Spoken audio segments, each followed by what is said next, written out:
All right, welcome. Thank you, everybody. This is a special co-stream that we do every single Wednesday. We got Brian White here from Future Ozza. Check out his channel. We're streaming there as well. Nick Gibbs is not with us today, but something important is happening. We'll maybe share that shortly.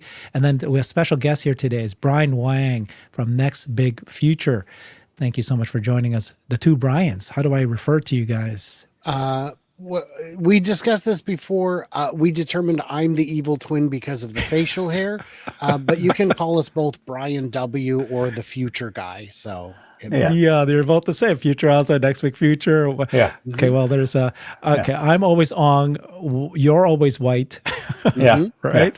And I don't know what Wang's. I don't know what Wang's doing. Okay, so let's get started with the stock. Obviously, this is very interesting. What's happening this week? Right now, today, it's up by $13, 3%, $430.39. In the last 5 days, this is what it popped up even as high as 444 here on Monday. But really, yeah, do the month, do the 6 months, do them all. I will. Yeah, you got it. Don't worry. I get excited. Yeah, the month it jumped up from, let's say, 347 to where we are today. In 6 months, it's a steady climb, but there's a bit of a jump right here. And of course, year to date, it fell from the highest. We've been at 428. And of course, I think the highest was actually December 17th of last year, when it was closer to 487, 488, some people say, depending on how you measure it. So we are now at let's call it 440 to 480, or $40 away from all-time highs. This is all-time highs. Right. So Brian Wang, what's been going on? What's happening? So I think mainly it is that the technical trading gives us insight to what's happening. So we had that previous thing, we were stuck for a month, 2 months at 350, 360. We keep hitting, bumping up against that top number. People would not pay more than 350, that the news wasn't quite good enough for them to do it. So then you would fall away. It was like hit 350, fall away, hit 350, fall away. And then finally it broke through after multiple attempts. I think similarly, and I mentioned this, with Randy Kirk when I was talking about it, that 440 seems to be the new 350. That basically we hit it, we go and going a little bit above, like going like $2-3 above, and then losing it after a couple of hours is not a full breakout. Like you want to have, full day, and then even if you break out for a day or two, it can be a false breakout if it falls back below. But fundamentally, it is that the news is not quite good enough. That people are really excited about the stock. They say, oh, the number of cars we're going to make and reveal October 2nd is going to be really, really good. All the various information from China, other places is looking really good, US sales, etc. So we're waiting on that good news, but people are thinking, is that good enough for me to continue to bid it up, or can I just wait? Again, if I fall away, I can say, I don't have to buy it at 440. I can wait until 420 or 430, right? Before it was at 350 and they think, oh, it's going to drop down to 320. So people are in that range where it's like, I'm excited. I'm not going to, like sell out, but I'm not quite convinced we're going to the next level. So we've gone up one level, but we haven't gone, or even like two. We haven't gone up to the all-time highs and beyond level of confidence that we have. So that's how I interpret what's happening. And then I think as I ask the same question to as many people as possible, the jump that had happened, what percentage of that is because people think that a Q3 deliveries is the driver, the catalyst, or what percentage of that is that Robotaxi is real and we're following it? Tesla's a physical AI company. I'd say that 50% of institutional analysts refer to the auto deliveries, and 50% say, hey, I'm excited about the future.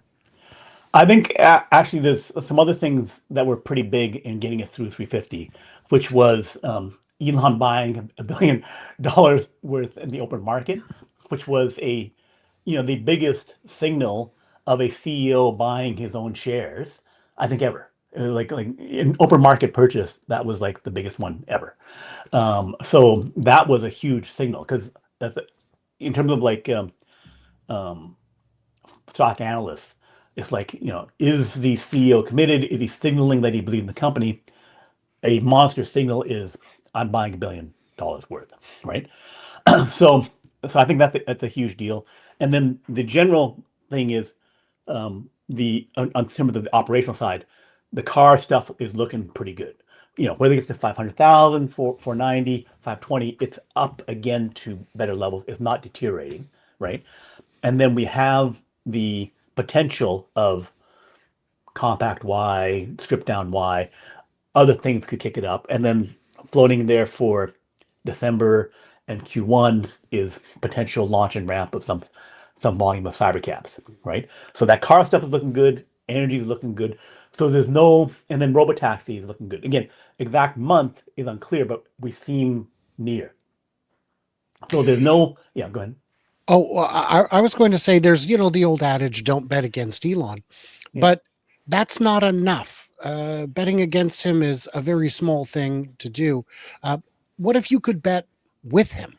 What if you could get in on all of his companies at the first round of funding? My goodness, the license to print money that would be. We can't. Yeah. But when we see him investing in something like $1 billion in Tesla, we can bet with him. Right. We can see what he's doing and go, yeah, me too. Right. And if you did that, if you saw him do that and you put your money in, you are up. Right. And the other thing is, I believe that Elon's purchases are not over. That I believe through 2026, from now through 2026, I think May 2026, that he will buy more. Why? So the reason being is that the tranches of his 2025 CEO pay package, which I expect to get approved November 6th, right? That's when we have the vote. People should have voted, and then they're gonna have that pay package, which says that in the news, the $1 trillion pay package thing. In that pay package, he has to buy shares at the price that the pay package was initially. The restricted shares was 334. 334, right? So it's not free. He has to buy it at 334, right? But if he says, "I know, I'm so confident buying shares now," is that I'm confident next year I'm going to get tranche 1, tranche 2, or something like that, which means 600. $2 trillion is $620 of per share price, and the one after that, 2.5 trillion, which would be another 25% above that, which would be like 770 or something, right? So if he says, I'm going to hit those for sure at the end of next year, and I want to have even, to jump the gun on it, because I know that's in the bag, right?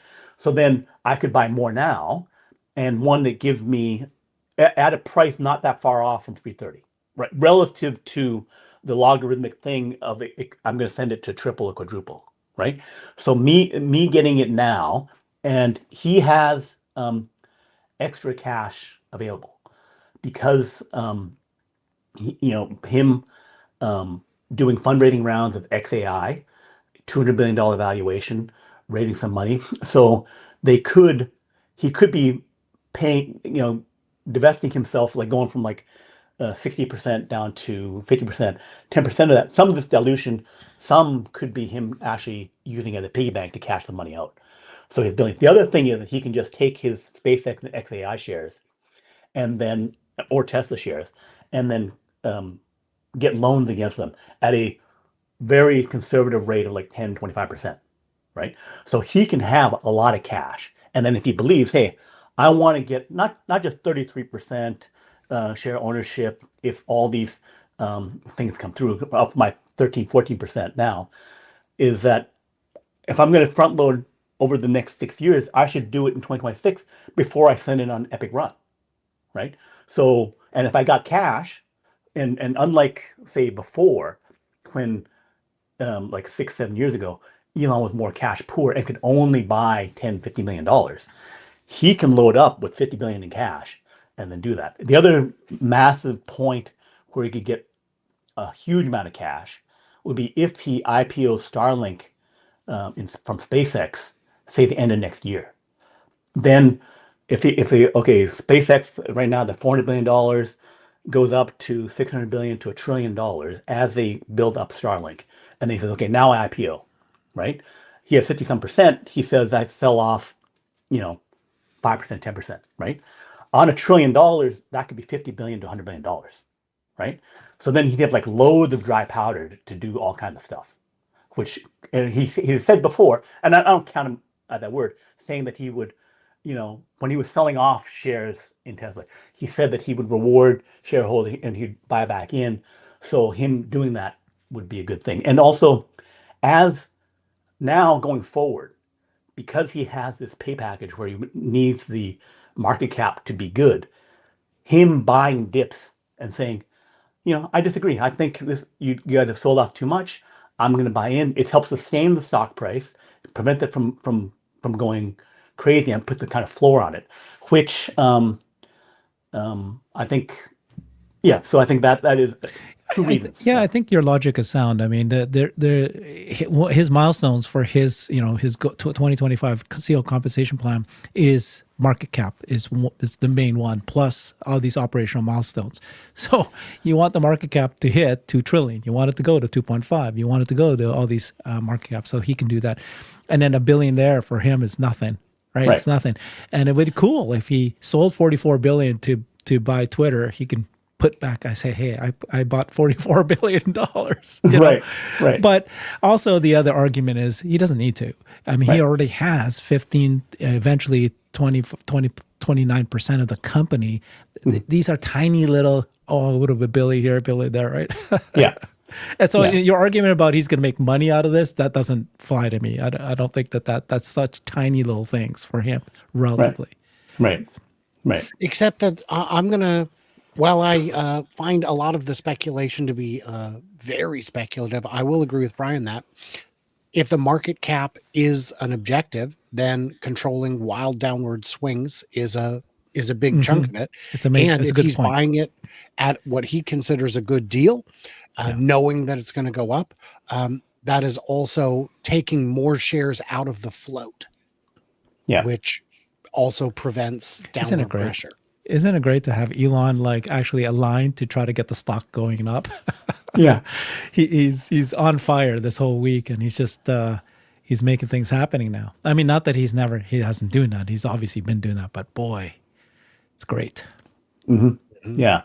So it's something where, he's, as someone said, the best allocator of capital ever, right? So, if he has a lot of dry powder, I'm not saying he's going to load up he must sell everything. He must put all of $100 billion into it. I'm saying that with time purchases of like $20 or $40 billion, which is relative to a soon-to-be trillionaire, and CNBC called him a half trillionaire, right? That it's really big money in a massive couch cushion money. It's couch cushion money for him. Yeah, it's like 10 grand for us. Yeah. A billion here, a billion there. Okay, so that's where do you expect to see? Are you still somebody who's very optimistic about the stock price? Neither Brian and I do forecasts on stock, but do you have a suggestion what you think it'll be by the end of this year? It's now September I think that there's enough. The 3 particularly bits of good news in October. October and the first week of November are the October 2nd volume numbers. Getting over 500,000 would be a clear win and a catalyst to get us through 440. There could be a good energy number in there too. I'm expecting something pretty good. And again, if it's like substantially better, surprising up, that's a good thing, which then leads into October 22nd, which would, realize the sophisticated people would run their model off of the October 2nd volume number. So then that they would know, here's what we expect on the financials on October 22nd. But that we could confirm, hey, profitability is back, growth is back, free cash flow is back, all those kinds of things.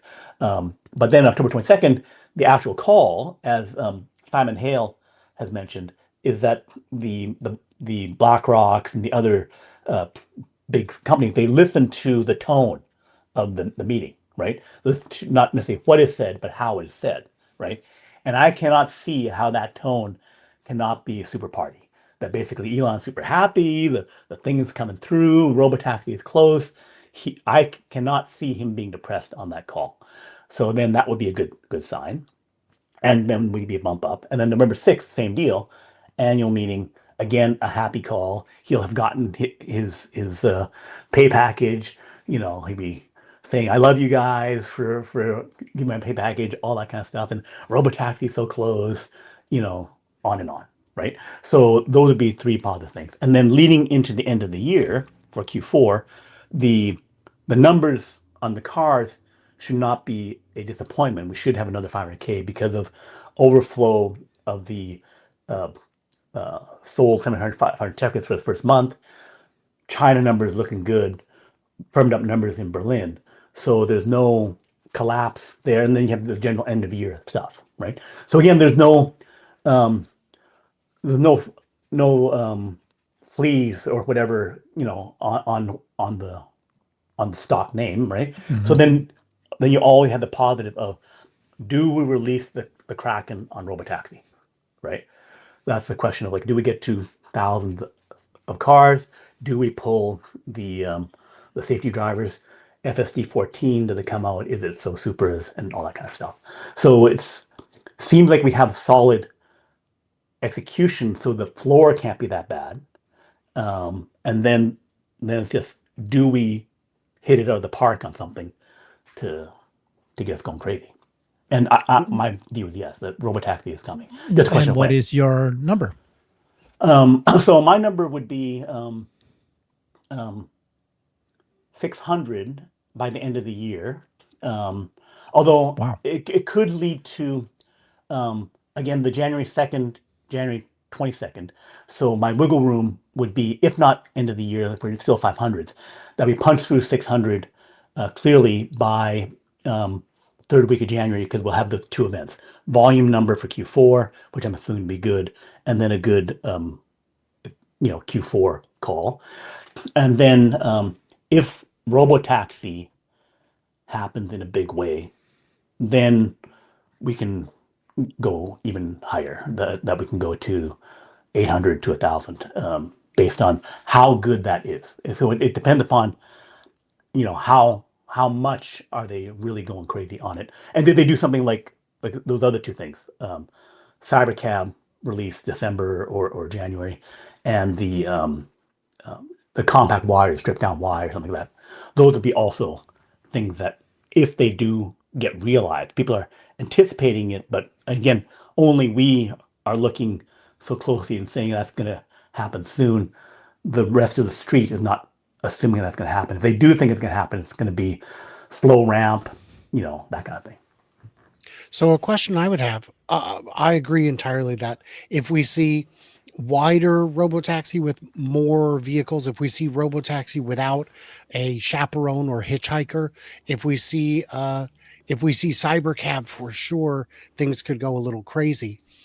In terms of good numbers for Q4, what are you, Brian, expecting for Q3, and what would be good for Q4?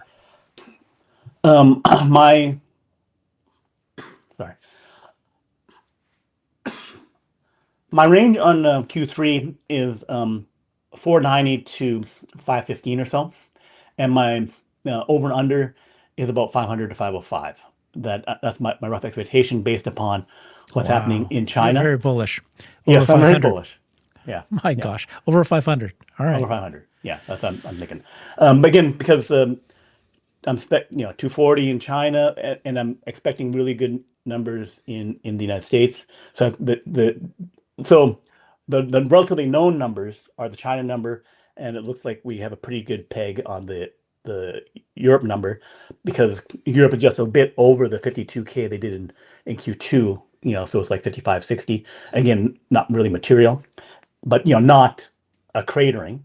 And then China's at 240. So add those up, you're at just shy of 300. And then does Fremont decent numbers of 138, and then with the expiring tax credit, that could be 150, and then the Austin could also be on the high side again because of that. So then getting to 200 from Fremont and Austin is now, I think, in the card. So then that gets me to the 490-ish kind of level, and then possibly higher to that. But as we know, some ship with 5,000 cars didn't get someplace. Some other stuff happens. You get as Brian White does really good production numbers and stuff like that. You get a production number, and then did you do something inventory like that? You can swing, plus minus, 15, 20K in a heartbeat. So, so that's you don't know, but it's not. It's a plausible thing that happens to me. I'm expecting an inventory drawdown, but so that's why I'm looking at that number. And then for Q4, I was really needing to see the YL start getting really going. I think they're holding back for whatever reasons for the only 800 to 1,000 cars per week on that. They have more orders to do more.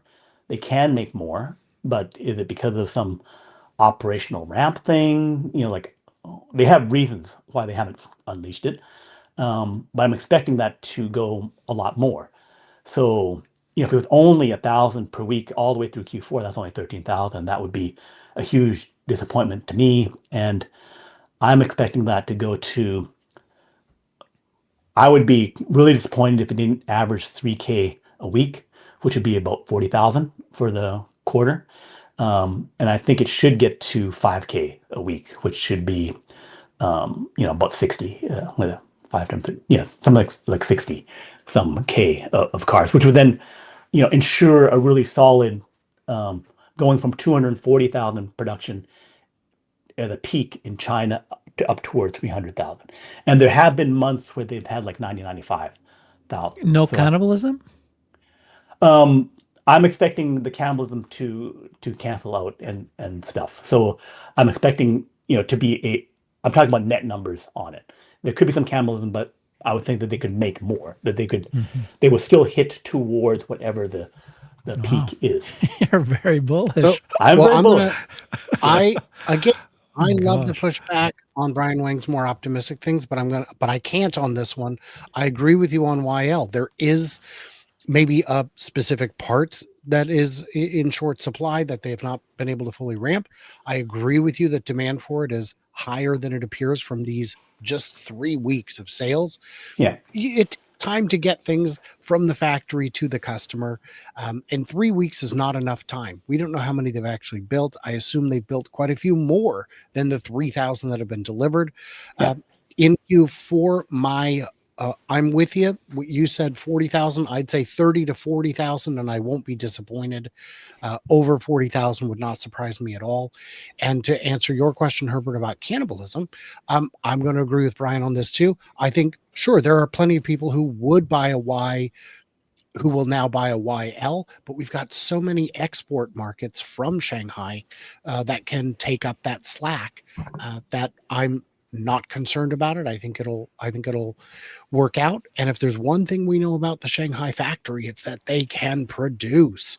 And so the 17,300 number we saw last week, while a high for the quarter, is not a high for the plant. They've done better numbers before, and they will, I am reasonably confident, get back to those all-time highs once again, perhaps in Q4.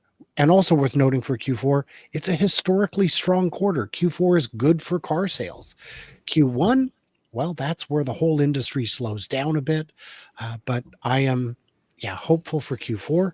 And then my hope into Q1 is that we do see, as Brian said, the introduction of those other models. Maybe it's the YL in Europe or the US or both. Maybe it's the more affordable in China, in Europe, perhaps also in the US.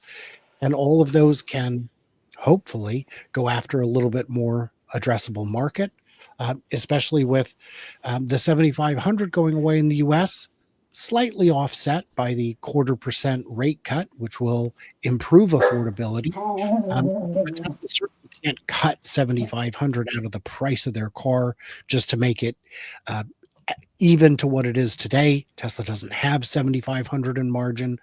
If they wanted to just give cars away, they could have been doing that already.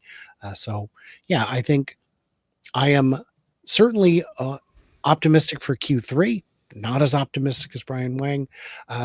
Q4, I am less pessimistic than the market, I think. And it's going to come down to what they announce, I think. Okay, that's great. You're very bullish. Both of you sounds like you're on track. 600 is a little high, but when do you think we'll get to all-time highs? All-time highs is 487, something like that. When do we hit that? We're at 440 today, right? I mean, anywhere between Tuesday and never. I don't know. Yeah. For me, I'm thinking it's October, that we can get there in October. Whether we hold it or not, like I said, those two catalysts are like good volume numbers. But then you can trade up, and with exuberance on that, and October 22nd, you can trade up, hit it, and then you can fall away, right? Yeah. So, but punching through 440 would let you trade up to that, and then any other good news. And also, there should be two more rate cuts, for Q4, right? So expecting two more rate cuts, so that'd be like, 75 basis points off, right? And other people have noticed that the last time, like 10 months ago, when we did go to all-time highs, that did involve a 50-point rate cut, right? And then a previous run, moving up 100 points, was involved in rate cuts. So the rate cuts is also a wind at our back. Yeah. Rate cuts is like a switching from the macro to saying we're now risk on again. We can go ahead and invest in these growth companies, these story companies like Tesla. And then the good news this time around is that Tesla's core business, it needed to right itself. And if it wasn't, it was failing, it was negative. It doesn't matter, like Tesla's not a car company, but if the core business is not doing well, it's hard for people to invest in these stories, which aren't stories anymore, by the way, but that's what they still say that they are, right? Do you agree with that? Yeah. It gives you cover. It's also like, again, safety nets for the stock. As part of it is, do I have the confidence? And if I know, okay, it's not going to crater because rate cuts, because car production is good, because all these other things are happening, then you're just left with, does the unknown really, really good stuff happen with Robotaxi? It's like, I can buy safely knowing that things aren't going to crater. If, like a bad cratering now would be, okay, we reject a 440 and then we go to like 380 or something, right? And then we turn back up, right? For Tesla, that's a minor dip in the roller coaster, so that gives them confidence. Like my risk benefit thing is, negative 60 on the down, and then the up is like 300, right? So then I got a 5-to-1 ratio, right? So it's like, money would be ready to move in at the first sign of confirmations of things. Well, I'll give it to you, Brian. Remember, you and I had a discussion last year, I think around this time, and you were saying last year you were expecting the stock to jump some ridiculous all-time high, the 444 that we hit last December. And you were like doing this, like everybody was so dejected that wasn't going to happen. And of course, November, the election, right? Was that last year? Yeah, that was last year. And they went up to 4 in January. Doesn't count. That was the last big future. Yeah, last big future. That's the next big future. Yeah. Because of that, I'll let you have this prediction. This is fantastic. I appreciate you sticking your neck out, by the way. That is very important. Yeah. So let's talk Robotaxi. This is a beautiful chart. I just need to share it again. I did a show with Brian on this, but Jonathan Stokes released this, which I thought was very revealing, because you know how we think, where's Robotaxi today? Where's Tesla's Robotaxi today? You'll say, well, they have Ride Hail in California and they have Austin, Texas. And that's basically it. And you're thinking, oh, they've made moves here and there, but they're tiny little signs. But when you look at it this way, it tells you a different story. Say, this is when they applied for permits. This is when they received the permit. This is when they did a job posting to have a safety driver in the car, a ride-hail service. This is when they start seeing those LiDAR cars mapping the roads with LiDAR to do the testing. And then this is when it's launched. And then when they expand the geofence, and then when they remove safety drivers. So in terms of launch, the only two is the Bay Area, California, and Texas. But then when you look at it based on, what's coming next? Look at these LiDAR test ones. You got Phoenix and Tempe, Arizona. That's great to know that they've seen that. And then you've got just now Dallas. Just yesterday, we saw photos of Dallas and San Antonio. These are the photos from 40 miles away from Dallas, and these are the LiDAR testing. So when they do that, you can take a look at this again. Typically, when you start seeing that, I don't know when you'll see launch, but it's kind of imminent when you see that. It's imminent. So you got San Antonio, you got Dallas, and you got Phoenix and Tempe that could be next. And those are all big markets. It's not like we're talking about quiet little suburban test areas. We're talking about major metros where a lot of people live. When it is profitable to expand coverage within the existing geofences, it's going to be insane because there's a lot of people there. And I think adoption will move quickly. This is an easy sell. This is as easy as moving from Yahoo search to Google search. The first time you use it, you understand the difference, and it is something you don't want to go back to because the new way is just plain better. Between rider safety, between no awkward small chat, no tip expectation, it's just everything is better about it. I'm going to play around with my presentation here just to see if I can make it bigger. I don't know why it's not. Oh, that's nice. Okay. I don't know. How come it's not making it bigger? It's bigger. It's bigger to me. It's bigger to me. I guess it's bigger, but anyways, okay. I'm That's just wondering fun. why it's tiny. Yeah. Three little bubbles. In terms of that previous statement that Tesla and Elon made about having Robotaxi kind of available to Yeah. half the population of the United States, like if they do get pilots out in these cities, right, then added up, you're not far from the ballpark of, Don't you think half they'll of the need? Oh, population. because you're including New York, because New York's there. All right, You got again, Florida, California. running New York. that detailed numbers, it may not be quite there. Maybe it's only 45% or 40, but it's not. And then you have to not go for the 330 million people in the United States. You're talking about urban areas, half of the urban area population, right? You have to do a few things to kind of make it fit, right? Mental gymnastics, sure. Mental gymnastics, right? But it's not a complete miss, right? That if I Well, yeah, and it's your definition, right? If you're talking, ride hail service, as in you got to have 100,000 cars per city, but that's not what we're going to have. Just going to, but okay. Here's what's really cool about this chart too. Another one is that you'll notice that not only are they by state, but multiple cities in a state. So yes, Waymo's in Texas, they're in Austin, but they're not in Dallas or Houston or San Antonio. Right. So when they launch there, when Tesla does it, you can pretty well take a ride hail or take a eventually a Robotaxi and go to any of these. It's like the entire state pretty well, right? I mean, it's right. You can see here already, Los Angeles, when they add that. Oh, you probably can. I don't know if you can drive from Los Angeles to San Diego, but boy, that would be crazy if they did that. It would only take you 9 hours depending on the time of day. So one thing I wanted to talk about along these lines is just FSD internationally.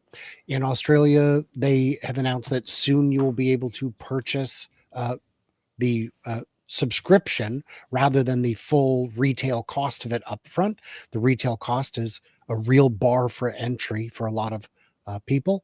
I've talked to people in Australia who say as soon as subscriptions become available for purchase, they will subscribe, check it out, see how it goes. I know people who've already gone to showrooms just so they can experience it and determine if it's for them. If we get a free sample when the subscription becomes available and then people have the opportunity to subscribe, I think there would be a real boost to the stock. I think there'd be a lot of confidence buyers who are seeing what this is and understanding it for the first time.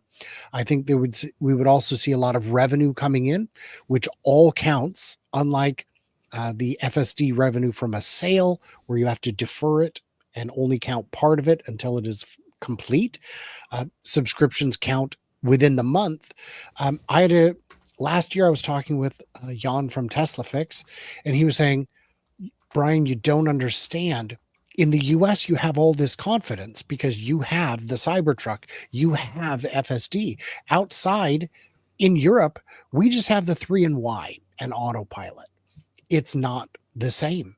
So once the rest of the world gets to see what we can see every day, there could be not just retail stock buyers, but institutional ones around the world who are saying, I get it now.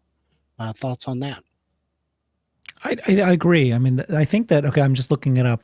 The date that Tesla rolled out a 30-day free trial of FSD supervised was April of 2024, mid-April 2024. And a lot of people tried out the 30 days. And I think it was way too early. Like, that's April 2024. If they do that now with how good the FSD is now, it's going to be a huge jump. And it's a totally different thing. I think they rolled it out too early. So more of that today would make a big difference. And it would, to Brian White's point, it would increase sales in Europe and in Asia and in Australia to have those markets fully experience the FSD. Like, I think China had a big boost, partially because of they finally got a real version of FSD, which they didn't have before. So having a recovery of sales there, I think, was part of that was the FSD story for them. Mm-hmm. What's the next market for FSD to roll out? Because, yeah, while we're talking Robotaxi at the same time, FSD is rolling out country by country. There's a lot of movement. City. There's a lot of movement in Europe. We've seen, I think the Netherlands could be the next market. They were one of the first to be doing pilots, to be doing the legal groundwork to make it possible. We've also seen some of the, Nordic countries doing that as well. But I think once there's a foot in the door in Europe, the rest of Europe will follow fairly quickly. That would be my guess. A lot of the developing markets are too small and perhaps too risky or difficult. Oh, I want to show this comment back to the Elon investing, because I thought it might be right. You tell me.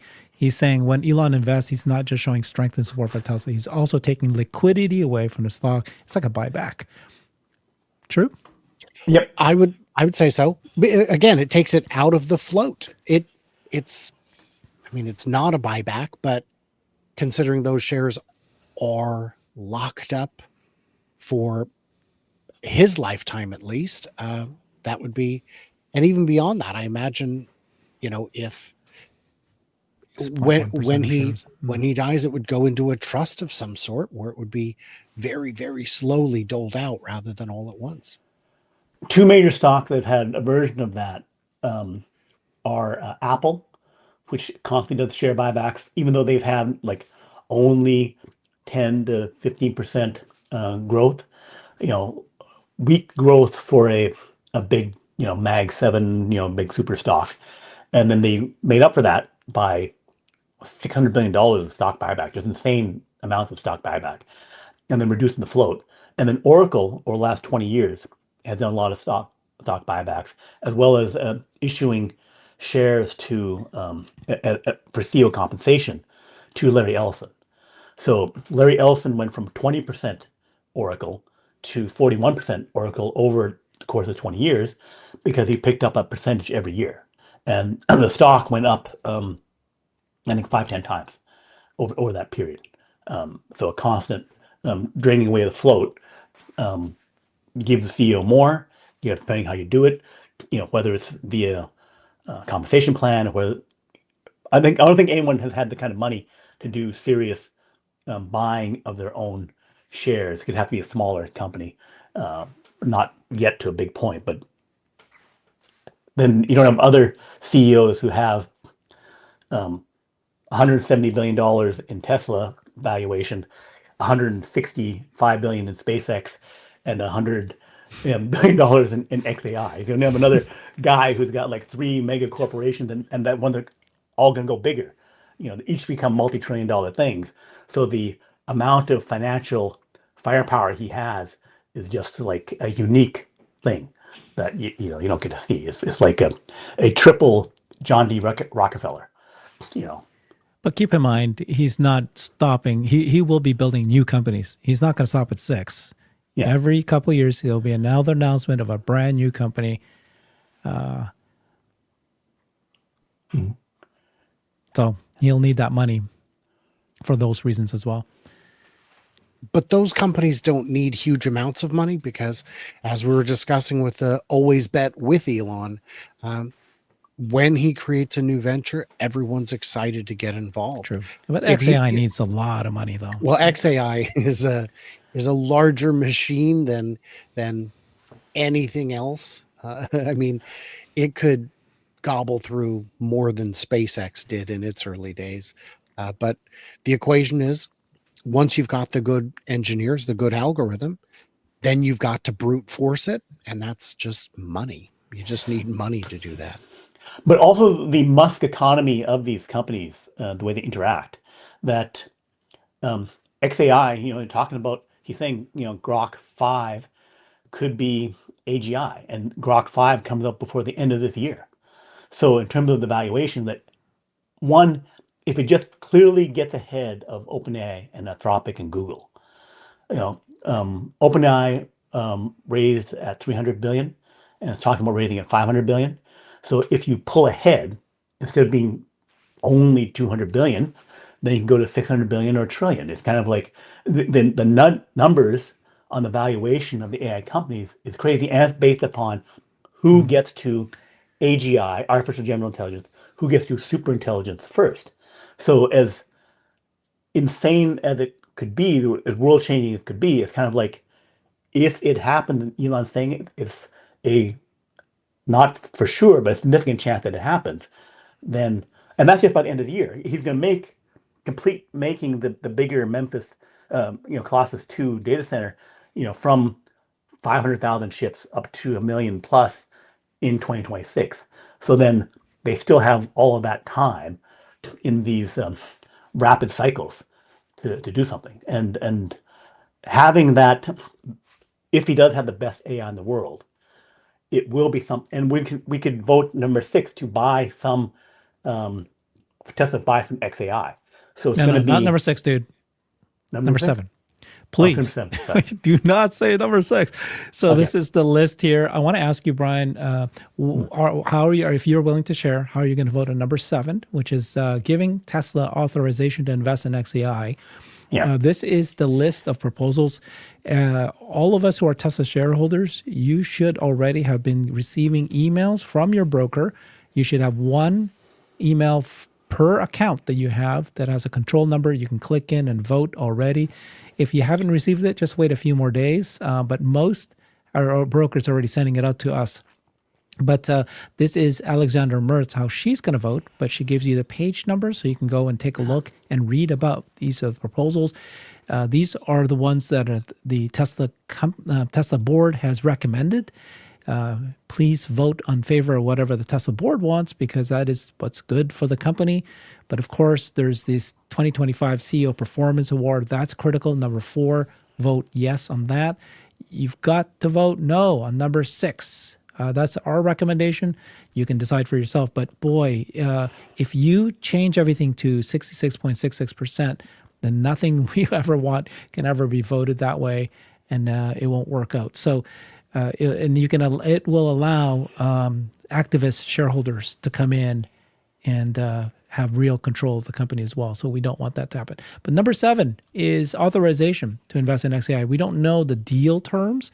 We just are saying, yeah, Tesla, we give you authorization to invest if you say yes. How are you going to vote in that, Brian? So I've already voted. I voted exactly as this table shows, and I voted yes for authorization to invest in XAI. And for me, What's your reasoning? well, I was wanting them to invest in XAI like a year or whatever longer ago, when they first mentioned maybe they could do that. So I knew that XAI would succeed, and that it's so basically I want to have a direct piece of possible AGI superintelligence.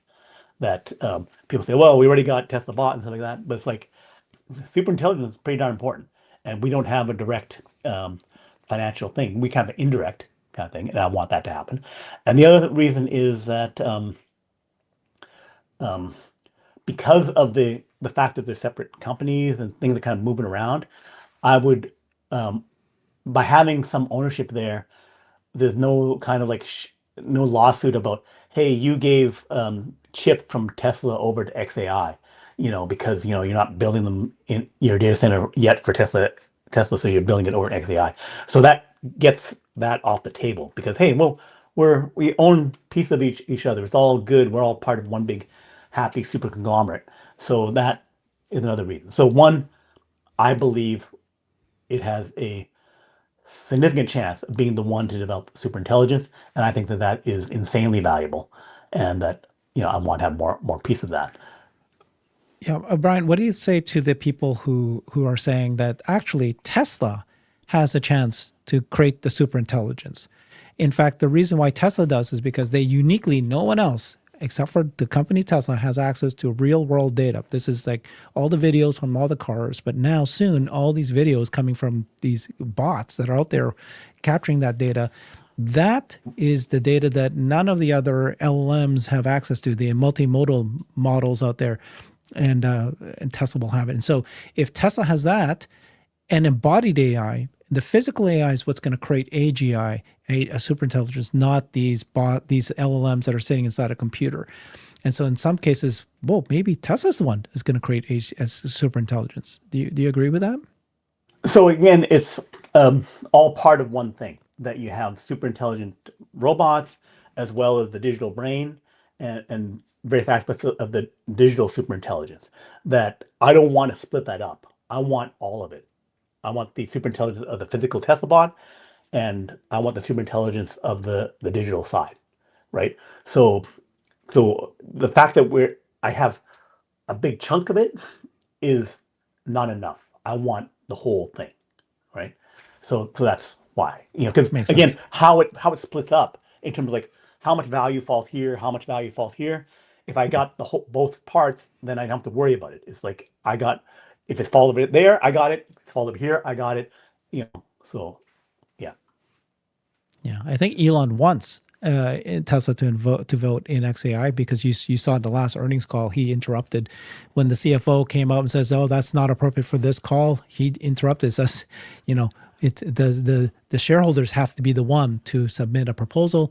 Alexander Mertz reacted right away and made sure that we actually have a proposal because it was only 3 days away, by the way, right, from that earnings call. The deadline was 3 days away, and she was able to get us in there, and that's why this proposal is even on this list. But I don't know, based on Robin Denholm, the chairwoman, I don't know if she's actually fully supporting this. In fact, if you parse out her words, it doesn't sound like she is.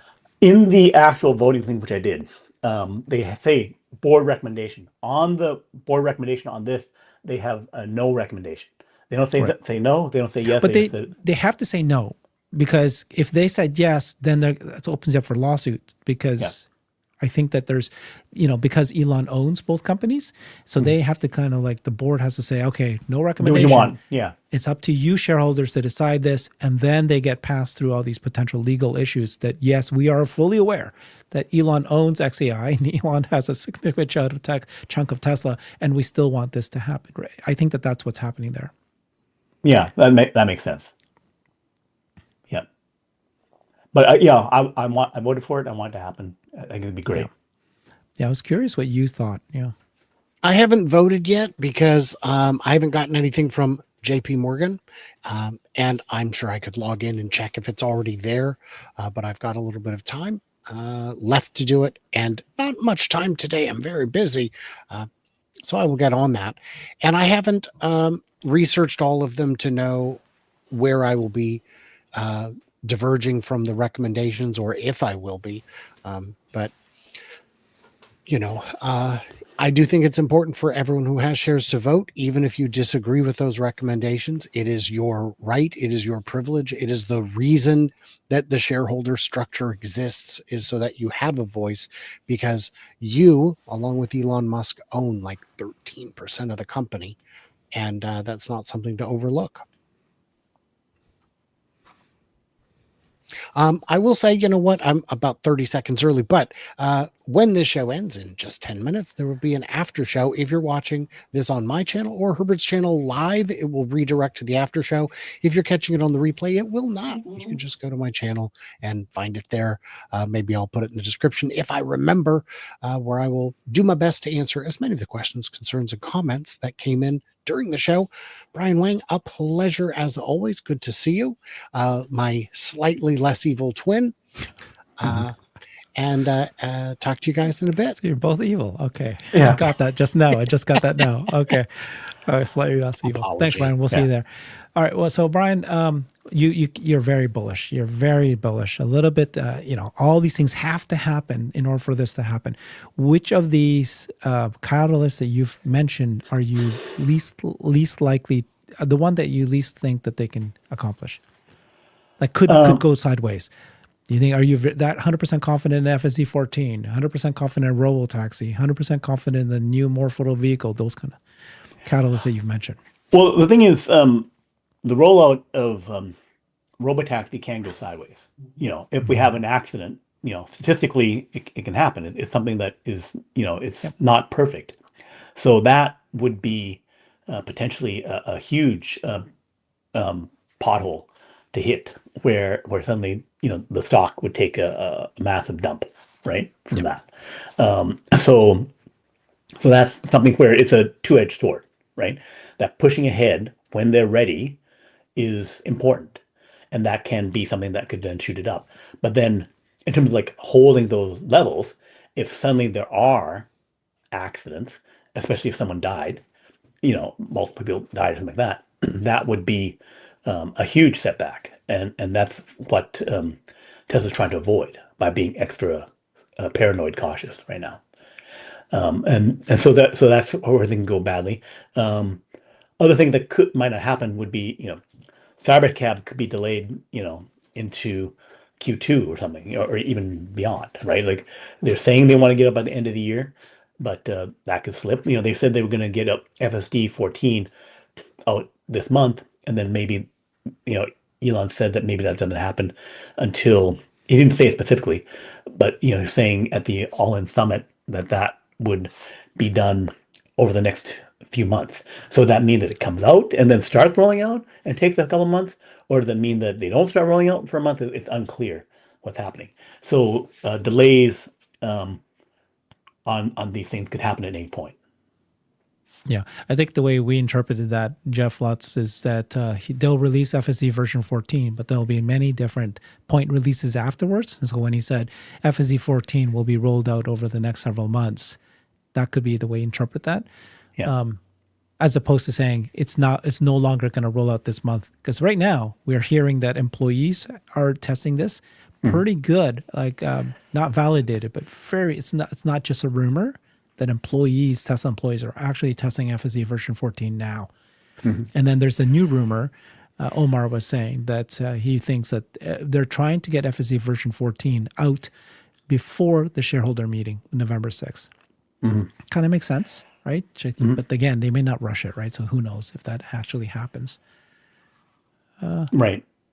Yeah. So there's many things that are up for interpretation, right? And things could change, like they find something that is not quite smooth or working right, then they say, okay, we got to polish it up. The employees did find something, we got to polish it up, and then that delays things. Just like, being abundantly cautious in Austin.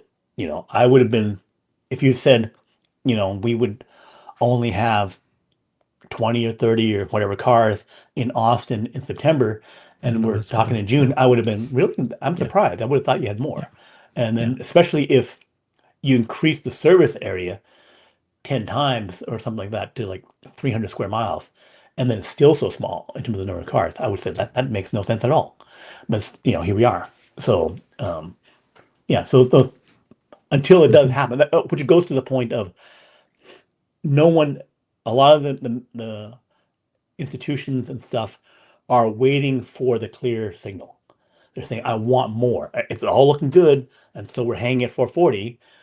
When that actually happens, I can see, yes, this is the evidence that it happens, then we push up, because then the Kathy Wood scenario gets on the table. Yeah. And then once we get past Waymo, 1,500, 2,000 cars, no safety driver, safety monitor, then it's like there's no Waymo somehow ahead. If you have fewer cars, Yeah, I don't know. how does that work? I don't think that's slowing. I don't think that that's a drag on the stock. When is your models? When are you projecting that they will remove the safety rider in the car?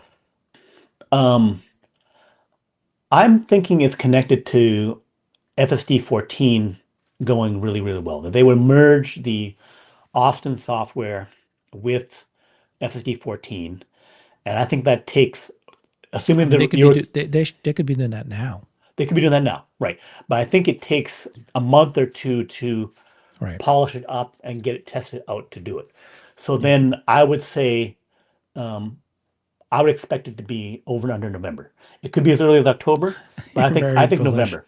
Yeah. I'm saying January, and most of the people I'm talking to, they're still shooting for late December. You're the only one that says November. Yeah. Again, but it could. No, safety rider being removed from the. It's like FSD 14 needs to come out, and we need to all be playing with it for several months before they remove the safety rider. There's no need for them to rush it. I don't think. No, yeah, right. Honestly. You don't need to rush it. Yeah. So yeah, your pushback makes me say, okay, yeah, December, January makes more sense, right? Yeah. I mean, like what their strategy now is kind of clear. It's going to be ride-hail services, a human supervised FSD in all these cities, especially the first time you roll it out. You need that for months just to get the operations in place, get every place mapped and be certain, understand any weird spots of where you're parking, not parking. You need to learn where it's safe to park and not. All that needs several months of a safety ride driver supervised. That's how this is going to be rolled out. And then later move them and then later remove them. But there's no need to do it. Yeah. Right. So they said we have to avoid the scenario of the big accident, because that would be the huge thing. So being slower, more cautious, makes sense. I would say more the capability and the safety could happen in order, but to your point, that they would make sure that they would do more to verify. Yeah. The one thing could be like, again, it's Elon, right? Elon will say things that we know that he's sometimes too optimistic, but he said that we should get to unsupervised FSD this year. Right. Unsupervised FSD, my interpretation was that me and you driving our cars wherever we live, I'm in Washington State, that I can, when they roll this out, it won't be like to everybody, but they'll just pick certain states at first and roll it out. But you can sleep in your car. If they are willing to say that, then at that point, yeah, you don't need a safety rider anymore at that point either. Right. So, yeah. But to your point then, if they get the FSD out where we're experiencing the quality FSD that is the Robotaxi version, you're saying that would happen before. We will experience it. We will know that they're just holding back on removing the driver for the safety reasons, but we're giving it to you.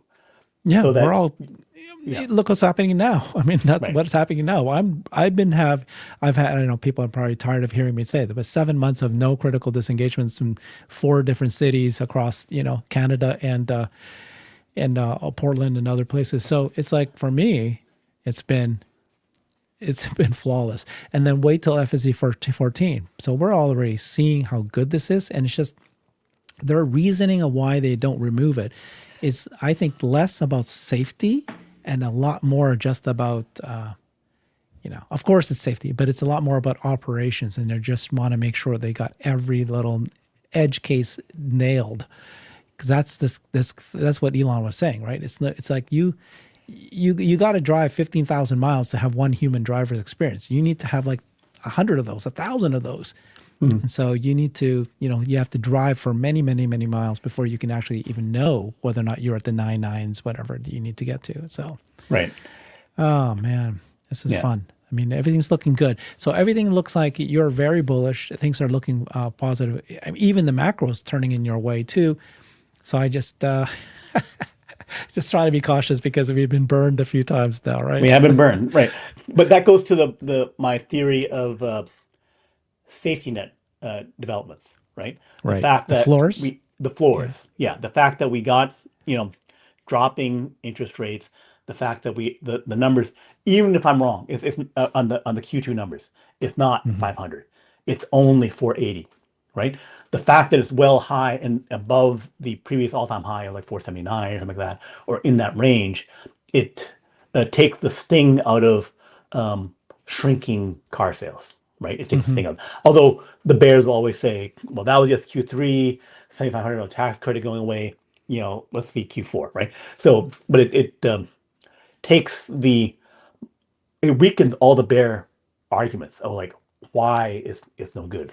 So, and we went over all those things. So it's like there's a lot of safety nets on the stock right now that prevent it Yeah. from going down. It doesn't mean it can't turn, but We'll leave it there. Great, mhm. super uber bull, Brian Move Wang. well. Thank you Yeah. so much for your joining us today. Stay on the channel, and you'll get redirected to Brian. He does fantastic Q&A, and he explores a little bit further than we did today. Thanks, everybody. Bye bye.